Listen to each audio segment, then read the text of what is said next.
Thanks for clicking on the video of our Kubota L2501 tractor loader. This thing is perfect. I look up on the Kubota website, and I think you'll find that it still has a little factory warranty left. The tractor's got 29 hours as we speak right now. Traded in a skid loader.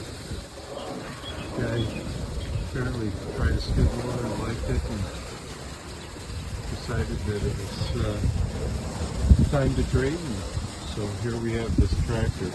3-point 540 PTO. PTO's never even been used, it appears to me. This is the size tractor that made Kubota famous.